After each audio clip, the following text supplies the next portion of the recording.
नमस्कार, मैं हूं doctor Shakeel Kumar Singh, neuropsychiatrist, Sinar hospital, Patna. आज हम बात करेंगे मेमोरी लॉस यानी याददाश्त कमज़ोर होना। यह एक कॉमन शिकायत है, लेकिन इसके पीछे के कारण हर व्यक्ति में अलग अलग हो सकता है। अगर आपके परिवार में किसी परिचित को भूलने की समस्या हो रही है, तो यह वीडियो आपके लिए काफ़ी महत्वपूर्ण है। दोस्तों, मेमोरी लॉस क्या है? मेमोरी लॉस में लोग पुरानी बातों को भूल जाते हैं, नई बातें जल्दी याद नहीं आती हैं, बातचीत के दौरान शब्दों को भूल जाते हैं, बार बार चीज़ें मिसप्लेस होने लगती है, रोज़मर्रा के कामों में कठिनाइयाँ आने लगती है और ऐसा बढ़ती हुई उम्र में अक्सर देखा गया है। लेकिन यह बीमारी कम उम्र के लोगों में भी हो सकती है। अब मेमोरी लॉस के कारण क्या क्या हैं? मेमोरी लॉस के कारणों को दो भागों में बांटा गया है। एक है न्यूरोसाइकियाट्रिक कॉजेज और दूसरी है मेटाबॉलिक कॉजेज। न्यूरोसाइकियाट्रिक कॉजेज में Alzheimer's dementia, vascular dementia, head injury, depression, anxiety, stress, sleep disturbance, substance abuse जैसे अल्कोहल डिपेंडेंस प्रमुख है। कुछ मेटाबॉलिक कॉजेज जैसे थायराइड की डिफिशियंसी, विटामिन B12 की कमी, लीवर और किडनी डिसफंक्शन, अनकंट्रोल्ड डायबिटीज भी महत्वपूर्ण होती है। अब किन सिम्टम्स को नज़रअंदाज नहीं करना है? यदि व्यक्ति रोजाना की चीज़ों को भूलने लगे, रास्ता भटक जाए, पैसे और घर के काम को ठीक से मैनेज न कर पाए, पर्सनालिटी में बदलाव आ जाए और बार बार यह पूछे कि यह कब हुआ। अब दोस्तों, मेमोरी टेस्ट को हम लोग इवेलुएट कैसे करते हैं, पता कैसे लगाते हैं? तो उसके लिए कुछ पैथोलॉजिकल टेस्ट होते हैं, जैसे CBC, thyroid function test, vitamin B12 level, liver function test, kidney function test, CT scan और MRI जरूरत के अनुसार।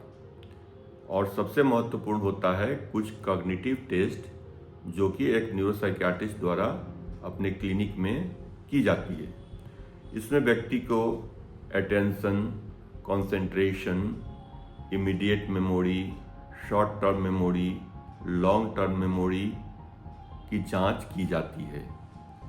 इससे संबंधित जांच से संबंधित वीडियो मैं अलग से बना के मैं अपने चैनल पे डालूंगा, जिसे आप भी इस्तेमाल कर सकते हैं। अब दोस्तों, मेमोरी लॉस का इलाज क्या है? पहला इलाज जो होता है वो बीमारी के कारण आधारित होता है। जैसे यदि व्यक्ति को डिप्रेशन है तो एंटी डिप्रेसेंट देंगे, एंजाइटी है तो एंटी एंजाइटी मेडिकेशन का यूज करना होगा, B12 डिफिशियंसी है तो B12 सप्लीमेंटेशन देनी होगी, थायराइड डिसफंक्शन है तो थायराइड के लेवल को ठीक करना होगा, और यदि व्यक्ति को डिमेंशिया है तो उसे कॉग्निटिव इन्हांसर्स ग्रुप की दवाएं देनी होगी। अब दवा के अलावा लाइफ स्टाइल मॉडिफिकेशन का भी विशेष महत्व है। लाइफ स्टाइल मॉडिफिकेशन में 6 से 7 घंटा की, बल्कि 7 से 8 घंटा की साउंड स्लीप जरूरी होती है। ब्रेन एक्सरसाइज जैसे कुछ पजल्स, मेमोरी गेम्स आदि का यूज करते हैं। रेगुलर फिजिकल एक्टिविटी काफ़ी महत्वपूर्ण है और यह बीमारी में काफ़ी मदद करती है निजात पाने में। अल्कोहल और टोबैको का यूज़ बिल्कुल बंद कर दें और एक्सेस मोबाइल यूज़ को अवॉइड करना है।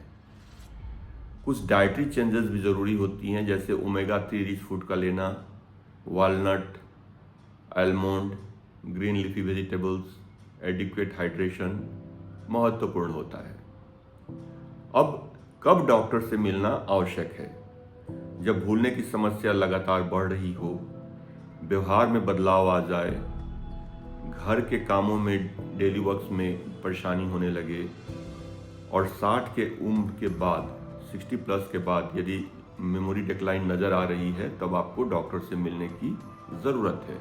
इन मामलों में डिले नहीं करना है, क्योंकि अर्ली डायग्नोसिस से काफ़ी मदद मिलती है। फाइनल मैसेज, मेमोरी लॉस का इलाज संभव है, लेकिन सही कारण का पता लगाना ज़रूरी होता है।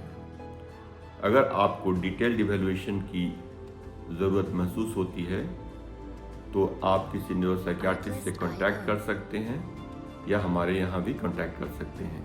अगर यह वीडियो आपको पसंद आया हो तो इसे लाइक करें, शेयर करें और सब्सक्राइब करें। दोस्तों, मानसिक रोग या मेंटल हेल्थ से रिलेटेड जानकारी वीडियो के लिए हमारे चैनल से जुड़े रहें। धन्यवाद।